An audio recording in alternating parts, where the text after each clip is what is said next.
Welcome to the After Dark podcast with Anthony James and Konrad. This is an extra episode for your YouTube comments because Anthony James and Konrad could not stop rambling on. What a pair of schmucks. Make sure to subscribe so you don't miss an episode. Hello and welcome to the After Dark podcast. I'm Anthony James and that's Konrad. Hello. Oh, it's getting better. This microphone, I'm leaning into it. It's giving you powers. I'm really interested to see when I get my new microphone if it's going to sound any different for me, because it sounds so velvety and so rich. Yeah, there's a like a lovely kind of oaky timbre to my to my voice now that simply wasn't there before, which I'm very pleased about. Yeah, it's great. Okay, so the questions for this week, I think we'll just get straight into them. But before we do that, make sure you subscribe on podcasting apps. If you haven't already, there's still a lot of people who listen on YouTube and who haven't went over to the podcasting apps. That's absolutely fine. If you wanted us to listen on YouTube, we're not going to complain. I'm happy with that. It was the YouTube revenue which helped us get these microphones as well. So thank you very much for watching on YouTube. That's sort of just by watching on YouTube, you're sort of lining our pockets, as it were. Don't skip the ads. And then subscribe on YouTube as well if you're watching there, and drop us a wee like, will you? Drop us a wee like. Okay, so let's get straight into the questions then, Konrad. Yeah, let's do it. Just before we do, I just noticed that every time I listen to the podcast back when I'm editing the video together and stuff, every time I say, right, let's get into that, and then you go, yeah, let's do it. Like that's how we transition through every single part of the podcast in every episode. Oh, is it? Yeah. I haven't even noticed that. That's awful. Well, not awful. It's fine, but it's just funny. Yeah, so you want to get the questions? Yes. I'm not saying it. I'm refusing.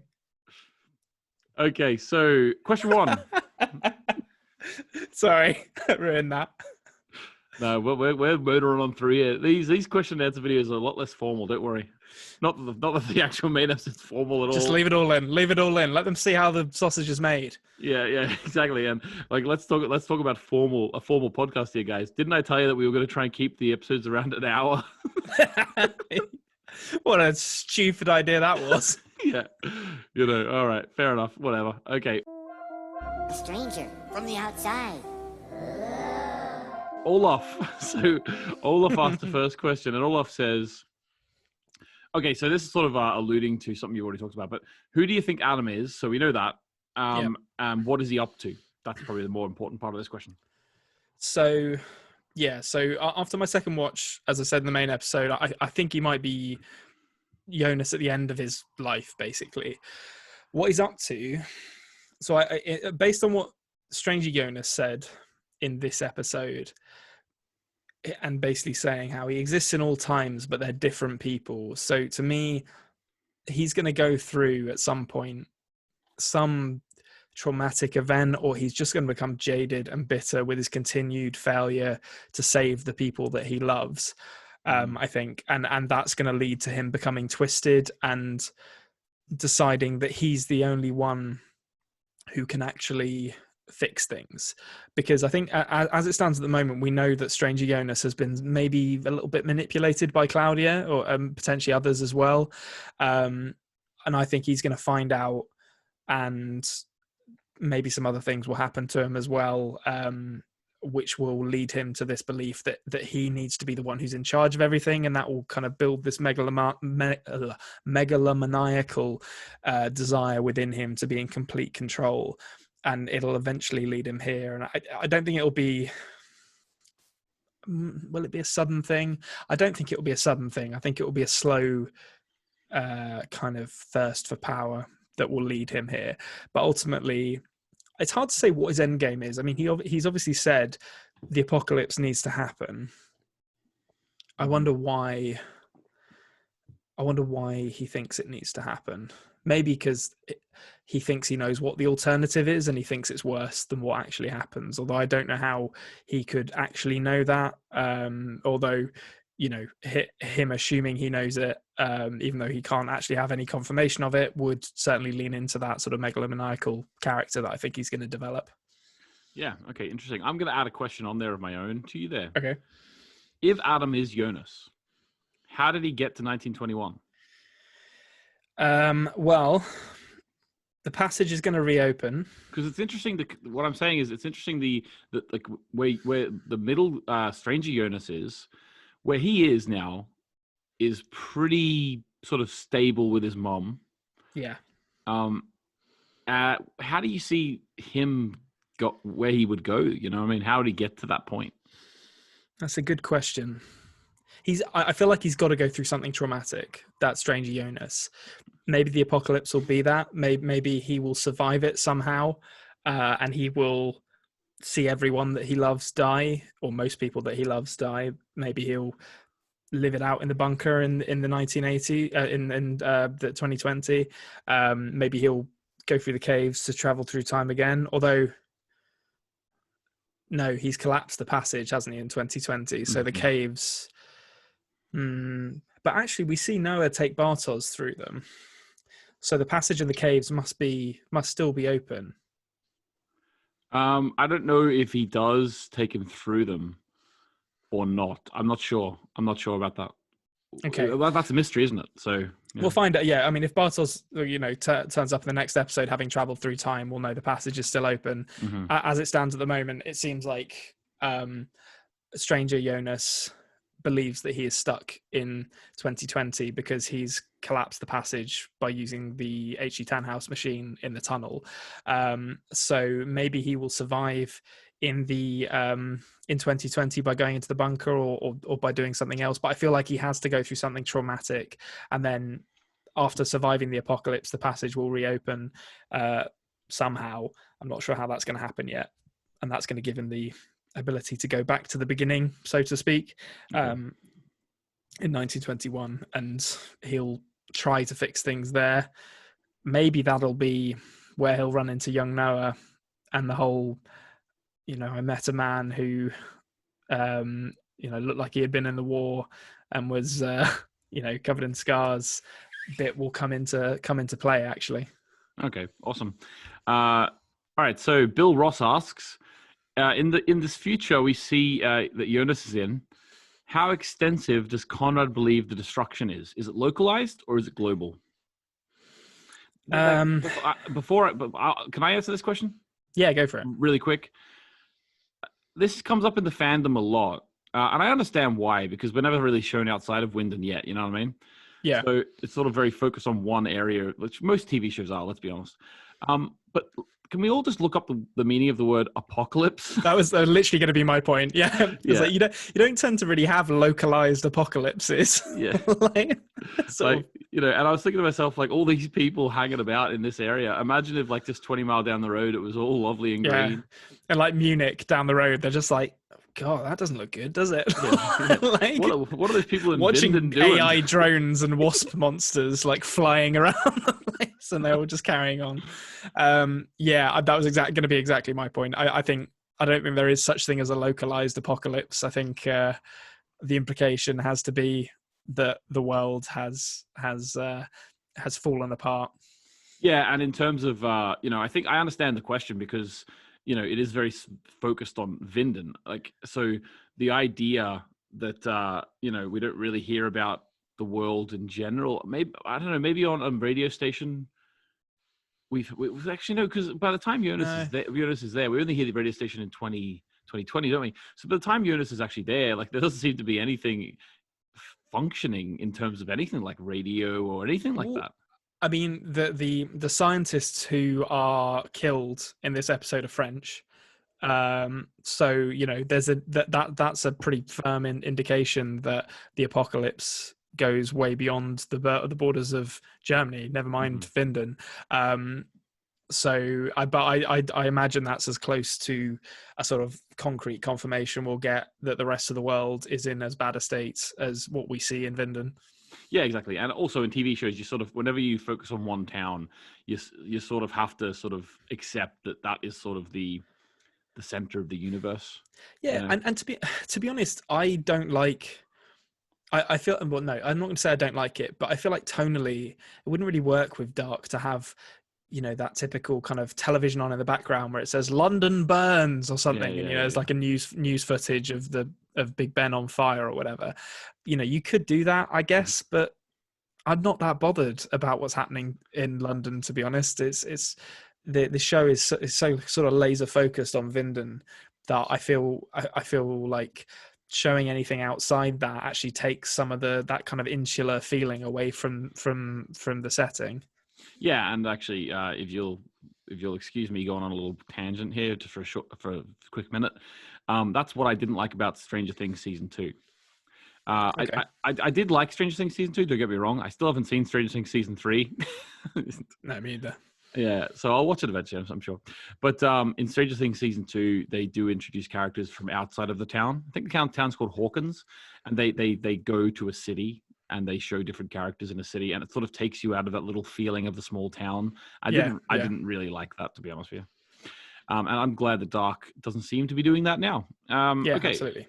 So next question comes from Battery 170. What does Konrad think caused the apocalypse? That is a really good question. Well, okay, so what do we know at the end of season 1? So the God particle is directly above where they're burying the cesium-137. And we know that the power plant is being decommissioned on the day that the apocalypse happens. Mm-hmm. So in my mind, is there going to be anything else that happens? I think there must be. I think there must be a third party or someone else does something that causes a catastrophe, but the sort of the gasoline is right next to like the box of matches, as it stands with the cesium-137 buried under the power plant, I think. Yeah. Mm-hmm. And then all it's going to take is someone to strike one of the matches to set it off. But I think I don't know who it's going to be. For some reason, when I was talking this through in my head, the name that popped into it was Claudia. I don't know why she would be the one to do it, because she seems to be the one who the least likely to want to do it. But maybe, I don't know why, but that's the first name that came to my head. Oh, okay. So based off that, then I'm going to ask you a question, because I actually never even thought of the possibility of this then. In terms of either way of this, I mean, in terms of the question. So do you view, because obviously we see that there are characters now, Adam, for one, saying that the apocalypse must happen. Yeah. Do you think that the apocalypse is something that those characters are going to purposely cause? Or do you think that's something that they're going to purposely make sure it happens like it always did, if you know what I mean? Those are kind of to me, those are kind of the same thing. No, what I mean is, are they going to physically go turn a switch to do something, or is it, or like, are they going to go set a bomb? Are they going to go turn a switch? Are they going to go do something that will cause it, or are they just setting people in place that aren't knowingly committing the apocalypse that will eventually do it? You know what I mean? I think they'll actively be involved in it. Okay. It could, I wouldn't be unhappy if it turned out they were just sort of positioning the pieces to make the mistakes that will lead to it by any means. But I feel like what we've seen of them thus far, they're very actively involved in making sure things happen a certain way because they have to happen a certain way. So if they're saying Yasin needs to, who the hell's Yasin? Yasin needs to go Alexander. Back in time. Well, yeah, exactly. He's Alexander Kohler, as we well know. But, if a character is sort of seemingly minor as Yasin needs to be sent through the time machine at this time and die and be buried in the 1920s, if that's the level of planning they're doing, then to me, something as massive as triggering the apocalypse they'd have that plan down to the smallest detail. Okay, cool. So Olaf asked another question. Okay. Why are the survivors in the future yelling Secundus Creatus Est? Because they're desperate and they will believe in anything that gives them hope, I think. But where did they get that phrase from, you think? Well, it's written on the wall in the power plant. It's scrawled on the wall in graffiti. I would imagine that although the passage has collapsed, maybe bits of the door with that written on it are still visible in the passage. Mm-hmm. So I think probably what they've done, and again, I don't think Ellie has actually bought into the religious side of things. I think she's just doing it because it's convenient to have a lot of people supporting her who have guns. Mhm. But I think that in the future, they're sort of piecing together bits of maybe even the book, but bits of, the lore that is built up around the Sic Mundus Creatus S stuff. But they're only getting, tattered fragments of it. So they don't really understand a lot of what they're talking about. It's just, this desperate seeking of any kind of hope in a future that has none, basically. Okay, cool. Marvin asks questions. So I think you've answered a couple of these here. Like you've actually given your ideas on this already, but you can give more if you want. Okay. So any ideas on the identities of the 1921? He's called them a cult. Like they seem very cultish to me. Yeah. So the man in the cave, Adam, for example. Who do you think they are? You've sort of went through who you think they are. Yeah, so I think the guy who gets killed with the pickaxe is Bartos. That's largely based on, as I've said in the main episode, he looks an awful lot like Bartos, and the kind of lyrical quality of old Noah introducing young Bartos to the cult, and then young Noah killing old Bartos. That would feel like a really kind of poetic bookend to that story arc. Adam, I think, is an older, kind of bitter, twisted Jonas. Other people, I'm interested to see who the lady is who comes in and sort of pulls Adam away and says, they're ready for you, whether she gets whether there's any more sort of development of her character. Mm-hmm. And also the H.G. Tannhaus link. I'm really fascinated by that, to see it. I mean, if there is a link, why does he have a book with those guys' picture in it? Yeah. Okay, cool. Yeah. So we'll see what happens. So the next next one isn't a question. It's just a comment that I thought was funny and I wanted to bring to your attention. And it's by Archmaester Rennie. You might recognize that name, Rennie, from one of the people who donated to get us our microphones. So why don't you give Rennie a lovely velvety thank you? Thank you, Rennie. That was like almost Matt Berry-esque. I think tell you what, Rennie, you can see what you paid for there, because that sounded unbelievable.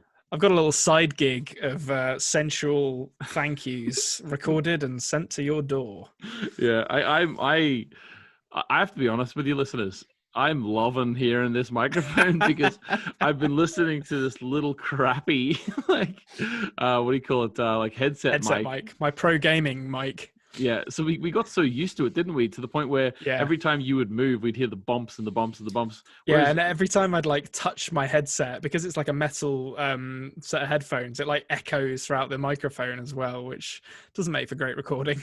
Yeah, exactly. So whereas now we're doing well. And that actually, there was a couple of times where there was little echoes. I thought it was like a delay in the program that we used to record this, but actually, I think it might have been your headphones, because I haven't heard it once today. So I think it was because there's this little kind of metal frame around it, and when I tap it, it kind of rings, and I would imagine that's what causes the echo. Okay, well, Rennie, that was just for you. So here's the comment that Rennie left, and it's just a comment. It's not a question. Just and the reason I included this is because I love that our listeners are starting to take the mick out of us, right? Oh, nice. Said, I love Konrad's bold prediction that Jonas will wear a jacket again. If he were really being bold, he might predict that Jonas would wear a jacket of a different color. That's a good point. Well, okay, here's a bold prediction for you. Jonas will continue to wear the color yellow throughout this series. Although, actually, having said that, Stranger Jonas doesn't appear to have any yellow on him, so I've already bloody shot myself in the foot with that. Yeah, true. And Adam, if he is Jonas, doesn't wear yellow. Well, okay, there we go. I shouldn't have made that prediction. God damn it. Oh, yeah, you've just given yourself a -1 for no reason at all. Right, okay, so then next question, or it's technically a question, I suppose. Master Onion North. So referencing whenever we were talking about, you were talking about the fact that Marta could be the future girl with the scar. Yeah. I was giving reasons why it couldn't be. Like I said, they're the same age and stuff. And Master Onion North has just quoted you and said, I'll counter that by saying she has brown hair. Listen, you show me the proof that woman isn't Marta. Yeah. And then they go on to say, damn, how does Konrad think up these theories? I mean, as I've said in the main episode, that one, I don't really believe that's going to happen, but my brain just sometimes comes up with things that are ridiculous, but it comes up with them and like on the spot, and I have to be, and then I think about them enough that I have to be like, realistically, if I'm being honest with myself, that has to go in the theory matrix because I thought it, and that means that, you know, it's going in the matrix regardless of how stupid it sounds. Yeah, I agree. So, you know, do I really believe that woman's Marta? No, but, you know, has it definitively been proven that it's not Marta? I don't think so. So, you know, who's the idiot here? Yeah, will it ever be? You know. So. Yeah, exactly. Okay, so next question from Ouroboros, and they say, does this episode help or hurt Noah's role as a villain in the story? Oh, it helps it, definitely. Because now he's a villain. He's not just sort of following a preordained plan. He is doing that, but there's already hints that he's kind of forming his own plan as well. He's really getting fleshed out as a villain. I can't wait to see what they do with Noah, because yeah, I still think he's the big bad guy of the series. Like he's so brilliantly presented that I'd be really surprised if he wasn't. And I think the sort of fleshing out of his character, giving him, you know, this, holding up this mirror to him as he talks to his younger self is so brilliant, because you're kind of, or at least I look at him and hear him speak and already believe that he believes absolutely everything he's saying. But then you can see how he arrives at these opinions with the development of his younger self as well. So it's so smart. Mm. Awesome. Okay. Next question from Deadly Star. What is the floating glowing god particle that Jonas saw at the end of season 2, episode 1 in the future / power plant? How did it end up there? So what is it, do you think, and how did it end up there?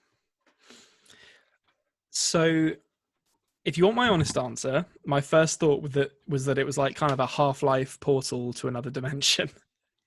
Like right. that was my first thought.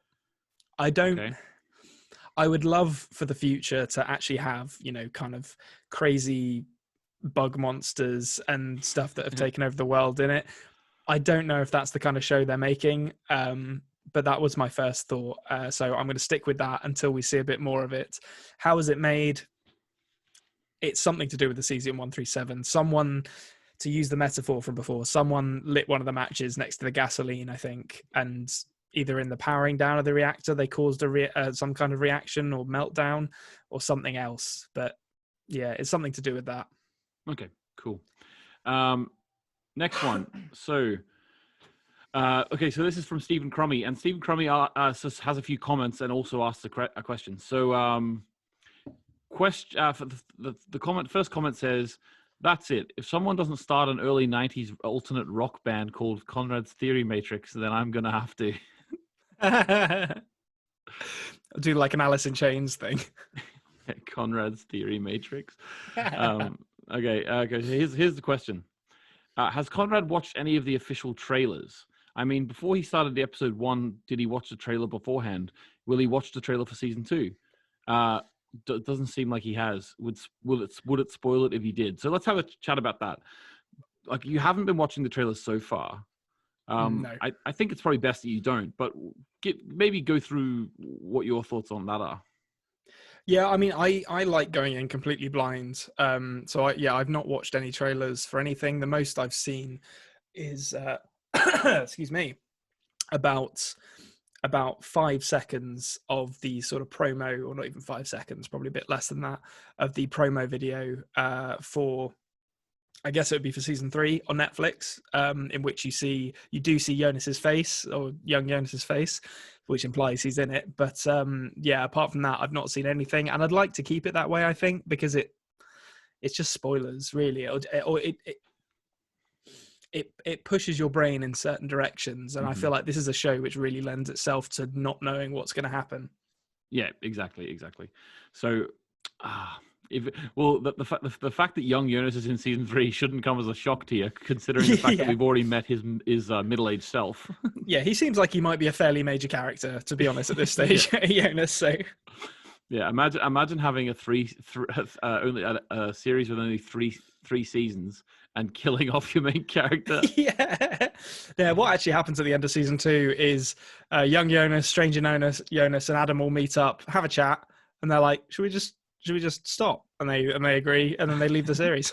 Yeah, literally walk out through a TV. Yeah, just walk out into the sunset. Yeah. Okay. Awesome. Thanks, Steve. Okay. So last one.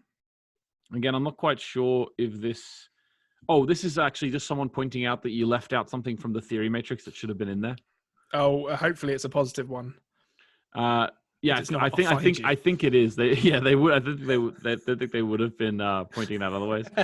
So it's an addition theory. So Konrad recently said something to the effect that he thinks Noah is less consequential or not in control.